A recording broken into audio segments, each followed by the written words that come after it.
제가 보통 설교 커리큘럼을 짜요. 설교 커리큘럼을 짜는데 보통 1년 전에 짭니다. 그래서 이 커리큘럼도 이 본문도 한 12월 정도에 좀 짜여져 있던 그 설교 커리큘럼대로 갑니다.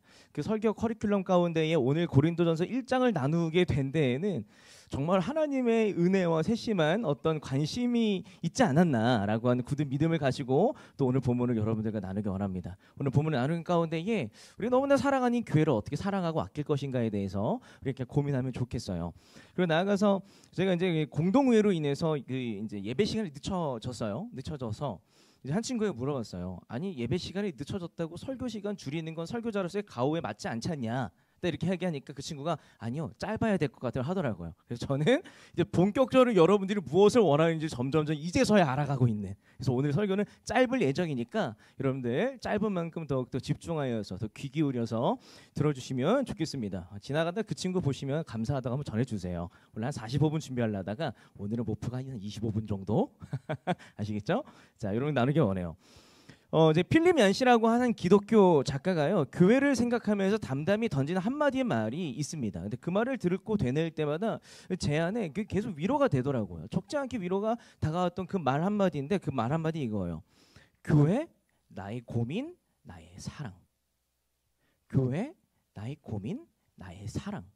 저는 이 말을 듣고 이 문장을 읽을 때 위로를 받아요. 적지 않은 큰 위로를 받는다는 거예요. 내가 교회를 너무나 사랑하기에 우리의 고민이 짙어진다는 거예요. 내가 너무나 교회를 사랑하기 때문에 속상할 일이 많고 애가 탈 일이 너무나 많다는 거예요.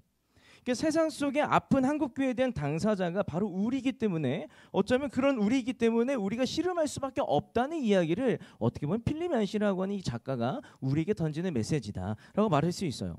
오늘날 우리는요, 미디어나 이 매스컴에서 수많은 교회의 실패담을 듣습니다. 내가 원하지 않아도요, 수많은 교회의 실패담을 듣습니다. 저 또한 수많은 공동체의 실패담을 직접 몸소 겪었어요.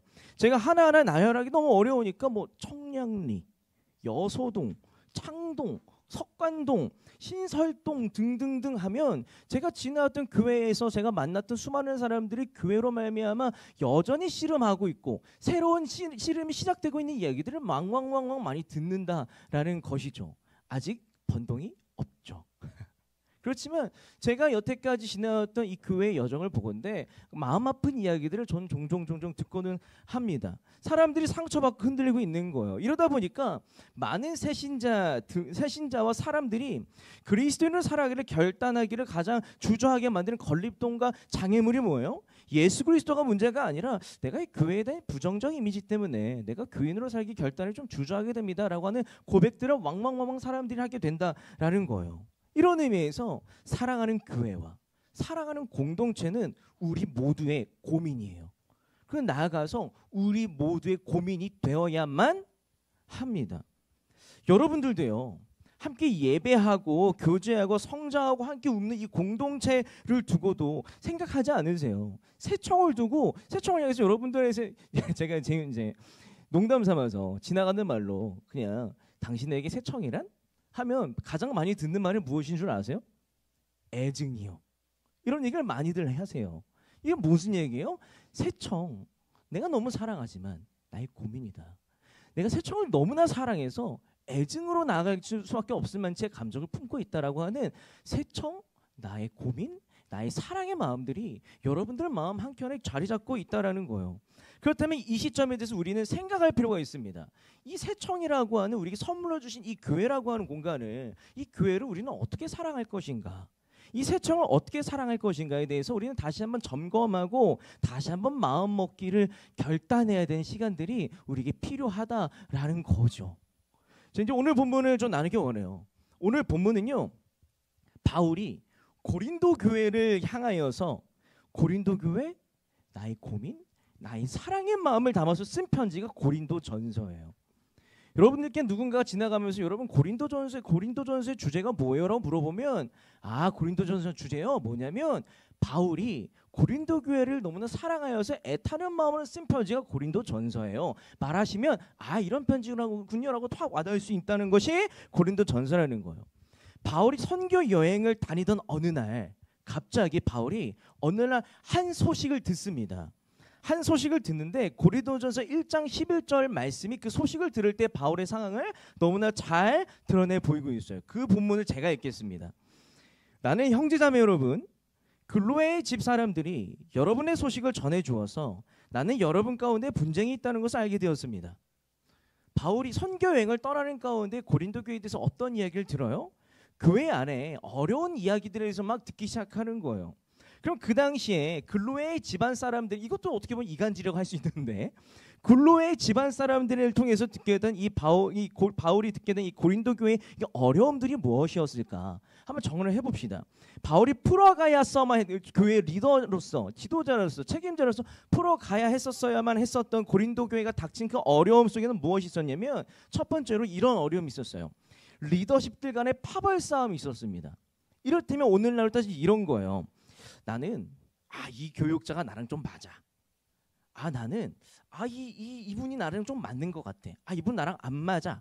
라고 하면서 그룹들이 생겨났는데 4개의 그룹이 생겼다라는 거예요. 그리고 4개의 그룹들 가운데 파벌 싸움이 그려지고 있었던 것이 그 당시에 고린도 교회의 상황이었어요. 또 두 번째 너무나 큰 문제가 있어서 뭐냐면 빈부격차의 문제예요. 그 당시에 교회 안에요, 가난한 사람과 가난한 사람이 있으면 모두가 가난한 교회가 되겠죠. 다시 부자와 가난한 성도들이 있었대요. 근데 문제가 뭐였냐면 이제 그 당시에 예배는 모두가 식탁 교제하는 것이 예배였어요. 모두가 식탁 교제하면서 예배를 드리기 위해서 그냥 포트락 파티처럼 먹을 것들을 가져오는데, 가난한 사람들은 먹을 거 갖고 올 게 있어요? 없죠. 대신에 부자들은요, 산의 짐에 귀중한 음식들을 갖고 오는 거예요. 근데 중요한 여기서 무슨 문제가 발생하냐면, 교회 안에서 식탁 교제를 하는데 가난한 자들은 가져올 게 없어서 못 먹습니다. 근데 부자들은요, 가난한 자들을 위한 음식들을 가져오는 것이 아니라 딱 내가 먹을 것, 내 친구 먹을 것만 갖고 와서 자기들끼리 식사 교제를 했었다라는 거예요. 이런 소식을 들은 바울이 어떻게 돼요? 눈이 뒤집어요? 안 뒤집어져? 눈이 뒤집어질 수밖에 없었겠죠. 근데 여기까지만 해도 그래도 좀 풀어볼 만한데, 여러분, 고린도 교회 문제가 2개가 더 남았어요. 진짜 답이 없죠. 세 번째 문제는 뭐였냐면, 은사를 가지고 서로 차별하는 분위기가 그 교회에 있었습니다. 이를테면 이런 거예요. 하나님께서는 여러분들을 향하여서 은사를 각자 주셨습니다. 근데 그 교회 안에 무슨 일이 있었냐면, 딱 보는데, 야, 그게 은사냐? 이게 은사야? 라고 하면서 은사를 가지고 높고 낮은 것, 귀함과 귀하지 않음을 나누는 문화들이 그 고린도 교회 안에 자리 잡고 있었다라는 거예요. 근데 더 큰 문제가 하나 있었습니다. 마지막 문제는 뭐냐면 이런 문제였어요. 그 당시 고린도라고 하는 대도시에서 예수님을 믿기 전에 사람들을 섬겼던 종교가 하나 있었어요. 뭐냐면 아프로디테라고 하는 여신 숭배 문화 사상이 있었어요. 그러니까 아프로디테라고 하는 여신을 숭배하기 위해서 그들이 드리는 예배가 참으로 음란합니다. 근데 이 고린도 교회에서 고린도 교회에서 막 그리스도인들이 된 사람들은 딱 내가 예수님을 믿겠다고 교회 나오자마자 예전에 아프로디테를 숭배하던 그 문화와 그 습관들을 몸에 배어 있게요, 안 배어 있게요? 여전히 배어 있었다라는 거예요. 그리고 그걸 가지고 교회 안에서 그 몸에 밴 습관들을 가지고 어떻게 처리할 건가에 대한 고민들과 싸움들이 질이 멸렬하게 그려지고 있었던 것이 고린도 교회예요. 여러분들이 만약에 그 교회 담임 목사님을 간다고 생각해 보십시오. 사역하실 수 있으시겠어요? 저는 딱 상상해봤는데 숨이 턱 막히더라고요. 이런 것들 풀어갔어서 했던 것이 바울의 상황이었어요.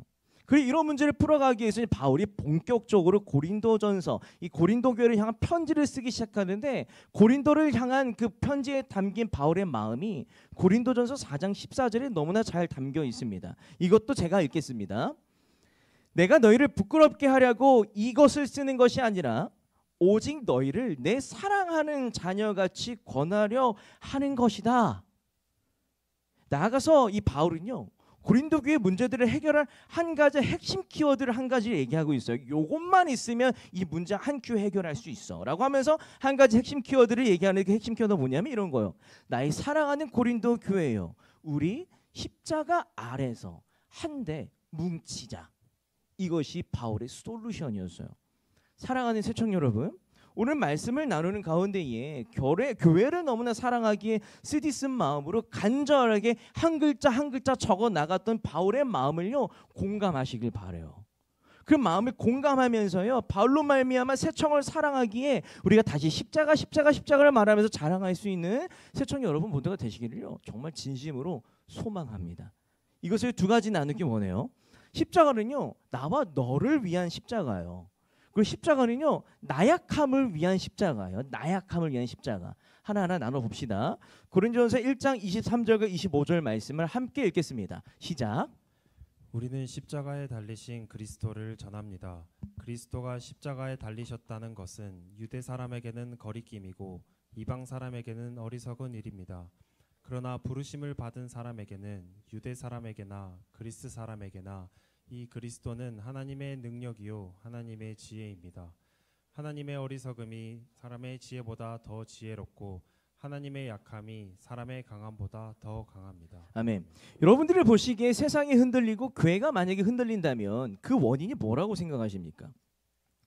저는 그 원인 가운데 하나로 짚을 수 있는 것이 이런 것 같아요. 뭐냐면 나만 옳다, 내가 옳다라고 하는 그 요상한 신념 때문에 우리 세상이 흔들리고 사람들이 더불어 함께 살아가기가 어려웠다라고 볼 수 있어요. 여러분, 세상을 깨뜨리고 살아가는 공동체를 흔드는 사람들은요 나의 옳음과 나의 생각을 관철시키기 위해서 취하는 행동들이 한 가지가 있어요. 뭐냐면 자기 증명이라고 하는 행동들이에요. 오늘 본문에서도요 자기 증명을 하기 위하여서 발버둥 치는 사람들의 양태가 드러납니다. 사람들의 모습이 드러납니다. 20절 말씀인데 제가 읽기 원해요. 현자가 어디에 있습니까? 학자가 어디에 있습니까? 이 세상의 변론가가 어디에 있습니까? 하나님께서는 이 세상의 지혜를 어리석게 하신 것이 아닙니까? 세상의 현자와 학자와 변론가라고 불리는 사람들이에요. 여러분, 현자와 학자들은 어떤 사람들이냐면 율법에 능숙한 사람들이에요. 현자와 학자들은요 율법에 근거하여서 자기 증명에 몰두하는 사람들이 오늘 본문에서 말하는 현자와 학자들이라는 사람들이에요. 마찬가지로 현자와 학자들을 또 추종하는 사람들이 있어요. 그 추종하는 사람들이 원하는 것은 뭐예요? 당신이 그 전문성을 갖고 있는 그 율법을 가지고 내가 옳다는 것 좀 주장 좀 해주세요 라고 하는 것이 그들을 추종하는 사람들의 모습이라는 거예요. 변론가는 어떤 사람들입니까? 변론가들은요 논리 전문가들이에요. 그 당시에는 만약에 그 당시 대학이 있었다면 수능 올 1등급 받은 사람들이 어느 과를 전공했을까요? 고대 그리스 로마 시대 의대? 법 어떤 거요? 맞아요. 철학인데 철학 가운데서도 수사학이라고 하는 것을 전공했을 것이 분명합니다. 수사학이 뭐냐면 내가 논리적으로 내 입장과 내 모든 것들을 설명할 수 있는 기술이에요. 그 당시에 사람들은요 수사학을 배우려고 추종하고 다녔어요. 우리가 알고 있는 고대 그리스의 이제 철학자라고 불리는 사람들도 대개는 수사학에 능통한 사람들이었다라는 거예요. 근데 바울도 요걸 짚고 있습니다. 너네 변론가가 대단한 줄 알지? 아니야라고 얘기를 하고 있는 거예요. 왜냐하면 변론가 또한 마찬가지로 내가 옳다는 것을 주장하고 관철시키기 위해서 몰두하는 사람 그 이상도 아니었기 때문이다 말할 수 있기 때문입니다. 현자와 학자와 변론가들이 갖는 공통점과 본질이 하나가 있는데 뭐냐면 이거예요. 갈등이 생기면 갈등을 나의 옳음으로 풀어가려고 하는 사람들, 나의 의로 풀어가려고 하는 사람들이라는 공통점을 갖고 있습니다. 내가 옳으니 너는 틀렸다는 생각으로 문제를 풀어가려고 하는 사람들이라는 거예요. 그러니까 지난번에는 말씀드렸다시피 승자와 패자를 만드는 방식으로 갈등과 어려움을 풀어가려고 하는 사람들이라는 공통점과 본질을 공유한다라는 거예요. 그런 사람들을 향하여서 하나님은 뭐라고 말씀하십니까? 20절 말씀을요 제가 다시 한번 읽기 원해요. 하나님께서는 이 세상의 지혜를 어리석게 하신 것이 아닙니까? 자기 의와 자기 옳음으로 풀어가려고 하는 것 참으로 어리석다. 너무나 어리석다. 이것이 하나님의 방법, 하나님의 마음이라는 건 아니겠어요? 여러분, 내가 옳다, 나는 특별하다라는 생각으로 문제를 풀어가는 방식에 대해서 한번 생각해 볼 수 있을 법한 연구가 하나가 있어요. 한번 생각해 볼까요? 예를 들면 이제 뭐랄까 영윤아, 너는 다른 사람들보다 특별해 라고 하는 이 말이 좋은 칭찬일까요? 나쁜 칭찬일까요? 맥락상 안 좋은 칭찬이겠죠. 맥락상 안 좋아. 근데 진짜 대단하긴 해, 영윤이. 고마워요. 자, 어쨌든지 간에 우리가 아이들을 위하여서 또 자녀를 위하여서 칭찬을 할 때 주로 너 진짜 다른 사람들보다 특별한 사람이라고 칭찬을 왕왕왕왕왕 하고는 합니다. 그리고 이것이 좋은 칭찬이라고 생각한다는 거예요. 이제 기존에 있던 심리학에서는요, 뭐라고 얘기하냐면 이 자아도취와 자아 중독과 이기적인 사람들, 관계를 깨뜨리는 이기적인 사람들의 기원을 두고 이렇게 이야기를 해왔대요. 뭐라고 얘기하냐면 어린 시절에 부모의 사랑을 받지 못한 상처가 성인이 되어 타인의 인정을 받으려는 보상 욕구로 나타나다 보니까 실제와는 다르게 자신의 능력과 외모가 뛰어나다고 믿거나 자신을 완벽한 사람이라고 과대평가하는 경향을 갖게 되었다라고 하는 것이 기존의 심리학과 어떤 정신분석학에서 말하는 이기적인 사람들의 근저라고 말한다는 거예요. 그런데 한 미국의 연구진에서요, 연구를 합니다. 그리고 연구 결과 이 가설과 정반대되는 이야기를 하게 돼요. 이 연구진에서요, 7살에서 11살에 되는 어린이 565명과 그들의 부모를 대상으로 연구를 합니다. 그리고 질문 한 1년 6개월 정도 동안 한 4번의 설문조사를 하면서 내린 결론이 하나가 있대요. 뭐냐면 부모님 입장에서 그 아이들의 자존감을 키우기 위해서 하는 그 칭찬이라고 하는 거, 너는 다른 아이보다 특별하다라는 그 칭찬이 오히려 아이가 자기중심적이고 이기적인 성향을 갖게 만들었다라는 결론을 내렸다라는 거예요. 네가 저 아이보다 오라, 네가 쟤보다 좀 더 나아, 네가 보다 더 특별하다는 생각이 갈등을 유발할 수 있는 성품을 갖게 한다는 것은 어쩌면 우리가 문제와 갈등을 풀어가는 그 방식과 방법에 대한 물음표를 던지게 만들어요. 반면에 건강하고 온전한 아이의 자존감은요, 너만이 아니라 비교 우위가 없이 있는 그대로 너도 특별해, 너도 소중해 라는 메시지가 담긴 사랑의 메시지를 얻을 때 그 온전한 자존감이라고 하는 것이 생긴다라는 결론을 이야기하고 있다는 거예요. 갈등과 혼란을 풀어내기 위해서 이 나만 옳다라는 생각이 어리석은 방법이라면, 갈등과 혼란을 풀어가기엔 그렇다면 하나님의 방법은 무엇인가? 하나님의 방법은 무엇인가에 대한 생각을 좀 할 필요가 있어요. 깨어지고 흔들리는 세상과 이 세청을요, 하나로 묶을 수 있을 법한 하나님의 방법이 하나가 있어요. 뭐냐면 너만 오라, 나만 오라가 아니라 그래, 너네 모두 오라, 너희 모두 특별해가 하나님의 방법이다라고 이야기를 하고 있다는 거예요. 무엇이 하나님께서 우리 모두 옳다고 말씀하신 근거가 됩니까? 십자가예요. 십자가가 그 근거가 되어줍니다. 여러분, 십자가의 의미는 무엇입니까? 십자가의 의미를 다시 한번 생각해 봅시다.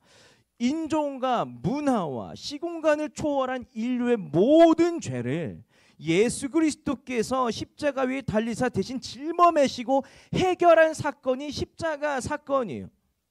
인종과 문화와 시공간을 초월하여서 모든 인류가 각자 자기 생각을 가지고 네가 옳으니 내가 옳으니 투닥투닥하고, 각자 자기 문화와 기준을 가지고 네가 틀렸네 내가 틀렸네 투닥투닥하는 모든 갈등과 혼란들이 예수 그리스도께서 인류 모든 죄를 총대 매시고 십자가에 달리사 나로 말미암아 너의 생각과 너의 기준 모든 것들은 쓸데없다고 선언한 것이 십자가 사건이라는 거예요.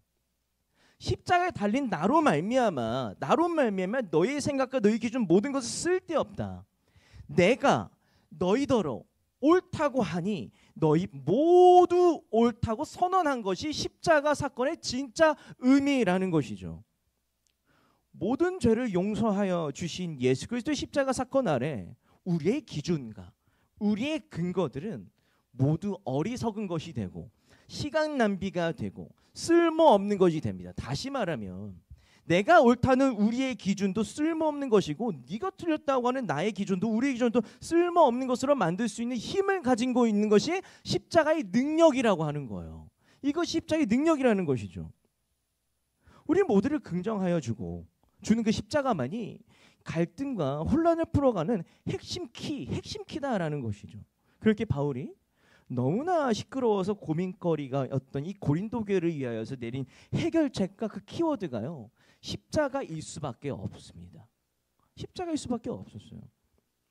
십자가에 달리신 예수 그리스도 아래에 있을 때 우리가 할 수 있는 말은요, 다른 것이 아닌 이것뿐입니다. 너도 특별하고 나도 특별하다.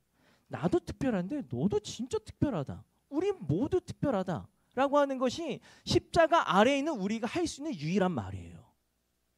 유일한 말이에요. 바울은 십자가 아래에서 뭉쳐있는 우리가요, 누릴 수 있는 독특한 관계가 있잖아요. 나도 특별한데 너도 특별하고, 너도 특별한데 나도 특별한데, 이 관계를, 혹은 이 모두를 모두가 긍정적이고 모두가 옳은 관계에 대해서 이렇게 설명을 하고 있어요. 오늘 본문의 30절 말씀입니다. 십자가로 말미암아 형성된 우리의 관계에 대한 바울의 설명이에요. 30절 말씀을요, 다 함께 읽겠습니다. 시작. 그러나 여러분은 하나님의 자녀로서 그리스도 예수 안에 있습니다. 아멘. 너무나 다르고 서로가 미운 우리는 어쨌거나 저쨌거나 예수 그리스도 안에서 하나님의 자녀가 되었다라고 하는 이야기를 바울이 하고 있는 것이죠.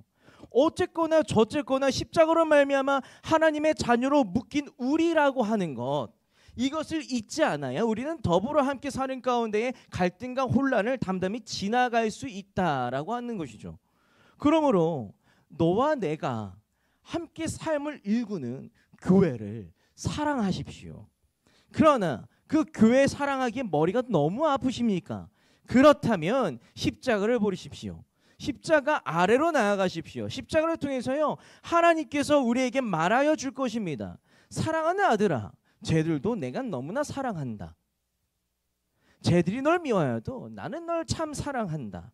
우리는 고백하게 될 것이기 때문입니다. 십자가 때문에 너와 내가 만났구나라고 하는 것이 십자가 아래에 나아가서야만이 보일 수 있기 때문이에요. 여러분, 우리가 교회를 왜 나오십니까? 제가 이제 교회 잘 안 나오는 사람들이나 이런 신방을 하면 그냥 그 근처에서 궁금해요. 여러분들은 교회를 왜 나오십니까? 돈 벌려고 나오십니까? 부귀영화를 누리기 위해서 나오십니까? 아니면 내가 나올 만해서, 내가 살 만해서 나오는 것이 지금 여러분이 나와서 예배드리는 그 예배와 교회입니까? 아니에요. 여러분들이 교회에 나오는 이유는요, 우리를 구원하신 예수 그리스도, 그리고 그분께서 우리를 사랑하시기에 빌리시기까지 달리신 그 십자가 때문에 여기 있지, 그 은혜 때문에 여기 있지, 다른 것 때문에 여러분들이 여기 있는 것이 절대로 아니라는 거예요. 절대 잊지 마시기 바라요. 우리 모두 십자가 때문에 여기에 있다. 그리고 십자가는 우리한테 이런 얘기를 하고 있어요. 주님은 혼란스러운 너와 시끄러운 나 모두를 사랑한다. 그 근거는 뭐다? 십자가다. 십자가다. 계속해서 이야기를 좀 나누기 원해요. 나약함을 위한 십자가입니다. 십자가는 고린도전서 1장 26절에서 29절 말씀을 함께 읽겠습니다. 마지막입니다. 읽겠습니다. 시작. 형제자매 여러분, 여러분이 부르심을 받을 때 그 처지가 어떠하였는지 생각하여 보십시오. 육신의 기준으로 보아서 지혜 있는 사람이 많지 않고 권력 있는 사람이 많지 않고 가문이 훌륭한 사람이 많지 않았습니다. 그런데 하나님께서는 지혜 있는 자들을 부끄럽게 하시려고 세상의 어리석은 것들을 택하셨으며 강한 것들을 부끄럽게 하시려고 세상의 약한 것들을 택하셨습니다. 하나님께서는 세상에서 비천한 것들과 멸시받는 것들을 택하셨으니 곧 잘났다고 하는 것들을 없애시려고 아무것도 아닌 것들을 택하셨습니다. 이리하여 아무도 하나님 앞에서는 자랑하지 못하게 하시려는 것입니다. 아멘. 다시 한번 생각해 봅시다. 세상이 깨어지고 공동체가 흔들리는 이유는 무엇입니까? 우리가요, 나는 세다, 나는 세다라고 하는 생각을 갖고 또 그것을 추구하기 때문이에요. 사람들은요, 문제 해결의 주도권을 누구에게 주고자 하는 습성이 있냐면, 문제 해결의 주도권을요, 힘이 세고 강한 사람, 스펙이 화려한 사람이 가져야 한다고 생각을 하고 있습니다. 그렇다 보니까 나의 잘남과 나의 강함을 부풀리려고 하고 드러내려고 한다는 것이죠. 자랑거리들을 나열하려고 한다는 거예요. 이것이 우리의 습성이라는 것이죠. 깨어지고 흔들리는 세상과 공동체의 습관이라고 한다는 거예요. 바울의 말로 빌려보았을 때 사람들은 사람들 사이의 주도권을 잡기 위해서, 혹은 내 뜻대로 모든 것을 통제하고 컨트롤하기 위해서 내세우는 것이 있대요. 오늘 본문의 표현입니다. 육신의 기준과 육신의 자랑이라고 하는 바울의 표현이에요. 이것을 충족시키려고 합니다. 학력이 높은 사람, 권력이 많은 사람, 가문이 훌륭한 사람임을 드러내려고 한다는 거예요. 자랑거리들을 늘어놓으면서 비교 우위에 서려고 한다는 거예요. 그러다 보니까 우리는 하나가 될 수 없고 연결될 수 없다는 것이 오늘 본문 속에서 드러난 바울의 문제 제기예요. 바울의 지적이에요. 여러분, 제가 사역을 시작하고 나서요, 많은 순간 긁히지만 제가 제대로 한번 진짜 어느 정도였냐면, 제 이 이 100점짜리가요. 한번 10점짜리로 이렇게 확 90점이 날아간 적이 있어요. 이거 말하기 부끄러웠는데 그냥 어쨌든 얘기해야 될 것 같아요. 여러분들을 사랑하니까. 네, 죄송해요. 야, 이거 무리수만 던지고 자 웃지 마세요. 자, 하여튼 제가 제대로 긁힌 적이 한 번 있어요. 뭐냐면 이런 거요. 사역을 하면서요. 이 성과도 이루고 성취를 내다 보니까 막 그게 달콤하더라고요. 아직 제가 어리숙한 사역자 시절 달콤하더라고요. 그러다가 한 사역 동역자와 이제 이런 얘기를 합니다. 야, 내가 이렇게 하니까 열매를 맺더라. 내가 막 저렇게 하니까 열매를 막 마구마구 맺더라. 막 이렇게 하고 막 다들 좋아하더라. 이렇게 이야기하다 보니까 이게 대화가 어떻게 되냐면 서로 경쟁하는 티키타카가 된 거예요. 내가 이렇게 하니까 이렇게 되더라. 나도 이렇게 하니까 이렇게 되더라. 이게 주고받아 보니까 서로 경쟁하고 막 이렇게 서로 치열하게 서로의 자랑거리를 드러내려고 한다라는 거예요. 여러분, 이렇게 교역자들이 유치할 수가 있어요. 이게 제트를 하는 가운데에 그 사역 동역자가 진짜 비겁한 필살기를 하나 썼어요. 어떤 필살기였냐면, 야, 내가 이렇게 하니까 이렇게 되더라 하자마자 그 동역자가 저한테 이런 얘기해요. 야, 그건 하나님이 하신 거고. 딱 하나 제가 할 말이 있어요, 없어요? 할 말이 턱 막히더라고요.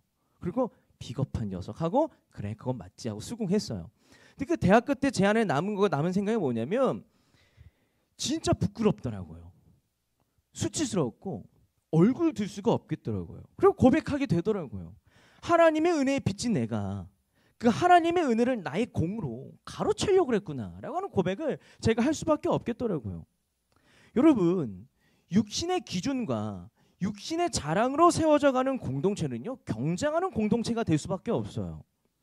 육신의 기준과 육신의 자랑으로 세워가는 교회는요, 내가 설 자리만 있을 뿐이지 하나님께서 서 계실 자리가 도저히가 없어요. 육신의 기준과 육신의 자랑이 공동체의 기준이 될 때 공동체는 정없고 사랑 없는 공동체가 된다라는 거예요. 우리가 진짜 교회를 사랑하기 위하여서는 육신의 기준과 육신의 자랑을 버리고 뭘 추구해야 되냐면 하나님의 기준과 하나님의 자랑이 무엇인지를 보아야 할 필요가 있어요. 하나님도 자랑스러워 하실 줄 아는 분이세요. 그럼 하나님의 무엇을 두고 자랑스러워 하실지 우리가 직접적으로 보고 깨닫고 누려야 할 필요가 있다라는 거예요. 그렇다면 하나님의 기준과 하나님의 자랑이 무엇인지에 대해서 어떻게 알 수 있습니까?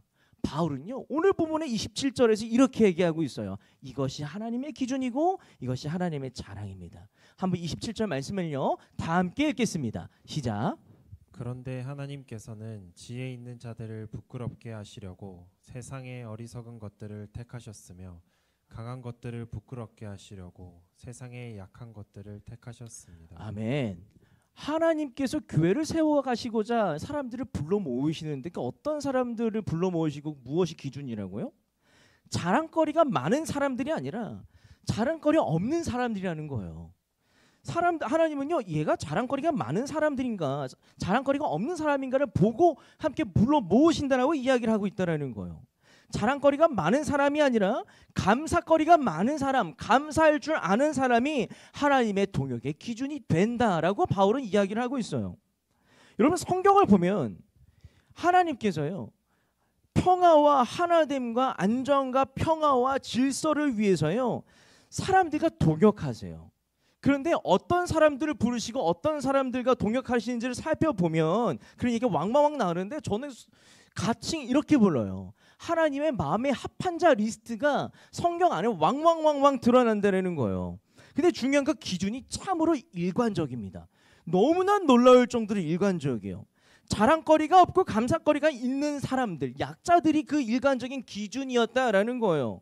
여러분, 하나님께서 굳이 왜 이스라엘을 부르셨습니까? 신명기 7장 7절에서 8절 말씀을 제가 읽기 원합니다. 주님께서 당신들을 사랑하시고 택하신 것은, 그 이유는 당신들이 다른 민족들보다 수가 더 많아서가 아닙니다. 오히려 당신들은 모든 민족 가운데서 수가 가장 적은 민족입니다.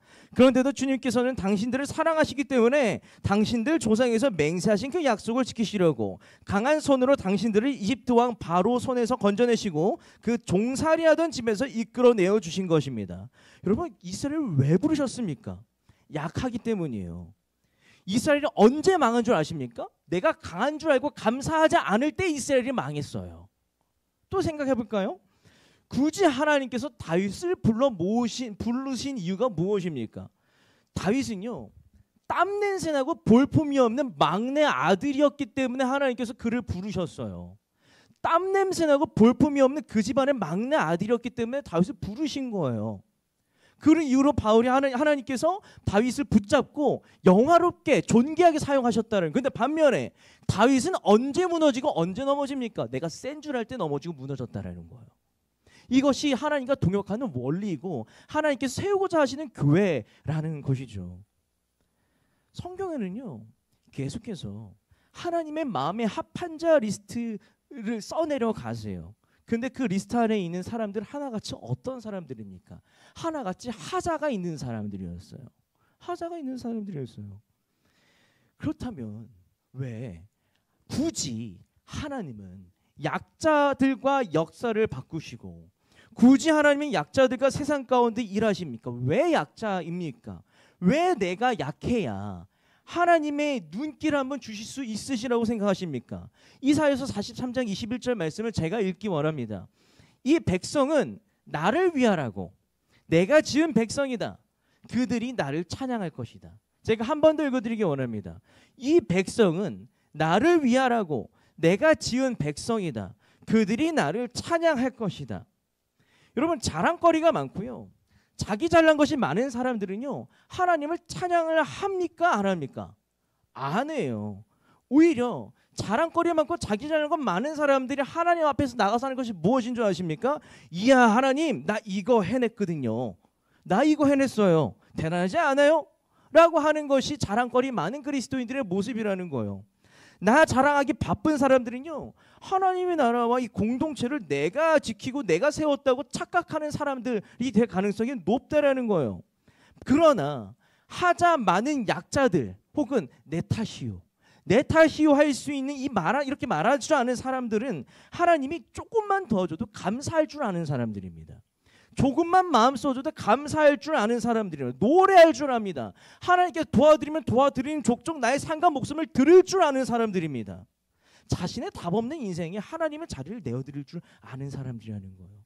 이것이 하나님께서 약자들과 동역하는 이유예요.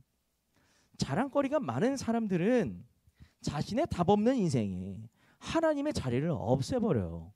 근데 중요한 건 자랑거리가 없는 사람들은요, 자신의 답 없는 인생에 하나님의 자리를 마련하는 사람들이에요.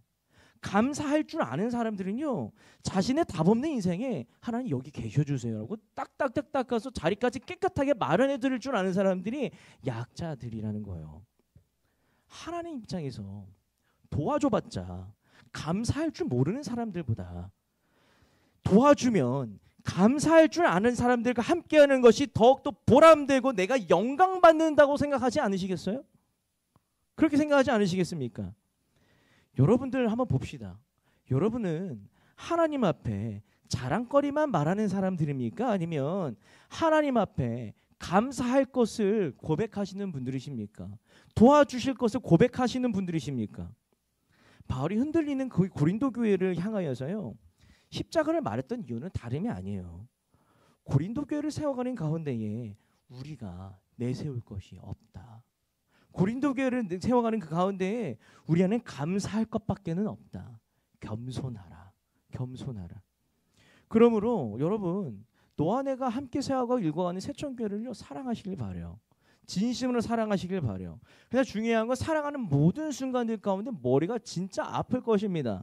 편두통이 오실 것입니다. 그렇다면 여러분, 그럴 때마다 십자가를 바라보시길 바라요. 십자가의 아래 나아가서 십자가를 바라보면서 겸손하시기 바랍니다. 우리가 사랑하는 이 사람들을 만나서 함께 예배드리고 교제할 수 있는 기회는 내가 쟁취한 것이 아니거든요. 하나님의 은혜로 말미암아 우리에게 선물로 주어진 것이 새청이라고 하는 교회이거든요. 여러분, 십자가가 예수 그리스도 아니었으면 우리가 여기 모일 이유가 없어요. 십자가 아니었으면 우리가 진솔하고도 솔직한 삶을 나누고 함께 씨름할 이유가 없어요. 그러나 여러분들이 십자가 하나 붙들면 그 이유가 충분해지고 풍성해져요. 나 강함이 아니라 나 약함을 인정하고 겸손할 때 살아가는 새천교회는 머리 아픈 것이 아니라 너무나도 사랑스러운 것이 될 것이 저는 진짜 제가 확신해요. 거짓말이면 좀 찾아와 주세요. 제가 회개할게요. 이제 말씀을 맺기 원합니다. 이제 말씀을 맺어요. 한국교회는요, 하나님의 은혜로 주어진 이 선물이에요. 그럼 우리가 이 선물을 어떻게 사랑하고 아낄 수 있을까를 전전긍긍하면서 고민할 필요가 있어요. 이러한 우리 한국교회를 향해서 고린도 교회를 향한 바울의 편지는요, 우리한테 우리의 교회를, 공동체를 사랑할 수 있는 방법에 대해서 이렇게 얘기를 하고 있어요. 내가 옳고 내가 낫다, 네가 옳고 네가 낫다고 하지 말아라. 너와 나가 아니라 주님만이 옳고 주님만이 낫다고 주장하면서 십자가를 자랑하는 그 교회여만이 바르게, 건강하게, 온전하게 세워질 것이다. 사랑하는 새청 여러분, 사랑하는 새청 여러분, 십자가 앞에서요, 우린 자랑할 게 없어요. 십자가 앞에서 우린 주장할 것이 없어요. 십자가 앞에서요, 우리가 할 수 있는 그저 예수님께 감사하는 것뿐입니다. 십자가만을 자랑하면서 십자가 아래 한데 뭉쳐서 힘껏 서로 사랑하라, 힘껏 서로 사랑하라. 이것이 우리가 앞으로 추구해야 할 건강한 교회의 정의입니다. 이것이 건강한 교회의 정의입니다. 우리 함께 찬양하면서 나눈 말씀을 가지고 함께 기도해 나아갑시다.